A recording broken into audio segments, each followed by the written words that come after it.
So I wanted to talk about emotional intelligence and how important it is to listen to our emotions and understand them and not run away from them. So much of the time we don't realise we're doing it, but we drown our emotions out with addictions. So we go online. The internet is a big addiction for many of us. We use it to escape from the present moment and to distract ourselves and try and find a better feeling than what we're feeling in the moment. Our addictions are there because we're not happy in the present moment. We need something to make us feel on a higher level, like whether it's a sugar rush, whether it's taking our mind into someone else's life and watching TV. It can be anything, or alcohol or drugs are obviously the common addictions that people have, and they change your state of mind. But most people don't realise we have addiction. You can have an addiction to anything. I personally had an addiction to YouTube. It's getting better because I'm more aware of it now. Instead of consuming content, I'm deciding to put content out there that could potentially help other people. We're constantly searching for the next thing that's going to make us happy or content, when what we really need to do is connect with ourselves. A good way to do this is to meditate, but not in the typical sense. Meditation doesn't have to be sitting there with your hands up, with your legs crossed on the floor, humming, or just silence, trying to clear your mind. A good way is to just sit, like where I'm sat now. I'm sat on the sofa, and to just be aware of your thoughts. And don't try and clear them, just hear them as like a second person. So hear what comes up and then allow it to be there. If it's uncomfortable, okay, but don't try and resist it or distract yourself from it or push it away, because it's there for a reason.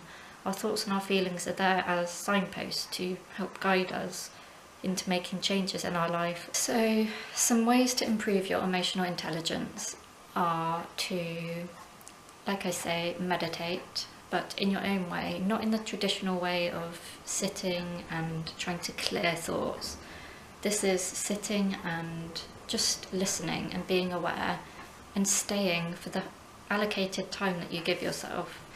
And then another one, if you know you have a certain emotion that is interfering in your life, or an emotion that you want to change. For example, if you get angry a lot, if you have a lot of anger, then explore that. Don't try and cover it up and run away from it or be scared of it. Be curious. Think of this emotion as something to be investigated and a little challenge in a way. This is what I've done with emotional issues I've had in the past. When I have had emotions that I'm uncomfortable with, I get curious and I want to change them because they're uncomfortable. So I will research, I will look at ways to overcome or not eliminate the emotion, because you're always going to have negative emotions, but just to lessen it. If it's something that's interfering in your life and taking over it, it's a good thing to try and work with it and understand why you're getting these emotions. So you can read books, watch videos, journal, and just the concept of understanding why you do what you do or why you feel what you feel is a big thing. And then once you start allowing, or you notice every time you get this emotion, you can switch your thoughts to, oh, here's this emotion again. It means that something has happened, or there's something I need to do differently. Instead of reacting, I will choose the way I respond. That is part of emotional intelligence, choosing to respond instead of react.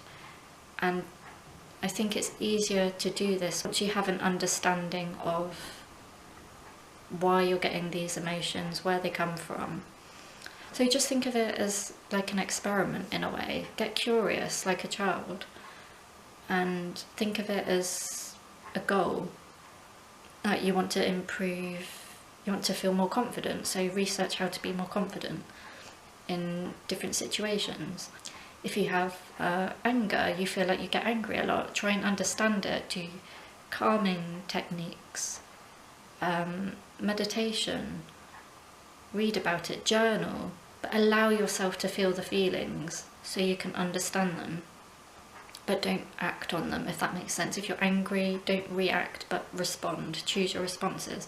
And this gets easier when you understand your emotions, and once you start to understand them, you have a little bit more compassion for yourself as well, because a lot of our negative emotions come from when we were a child. So you can think of that negative emotion as your inner child shouting to you, saying, I need you to listen to me and understand me, just hear me out. Once you start to hear and self-reflect, it does start to change them, and you start to release them. They just need to be heard. Negative emotions are just wanting to be heard more than anything. And just remember to be kind to yourself at the same time. I know most of us don't know how to be kind to ourselves. It's very difficult. It's practice, like anything. Maybe you weren't cared for when you were younger, maybe you were neglected, or things were really hard for you and you weren't shown how to love, or love anyone else, or love yourself. So now you need to be the parent for you. Be the loving adult that you never had in your life. So that's it for this video. I hope that it can help someone, or more than one person. If you want to know more about this, get in touch, let me know. And if you like the video, hit the like button and subscribe if you want more of these types of videos, so I know that people actually want them. Yeah, comment below, connect with me, and I will make another video soon.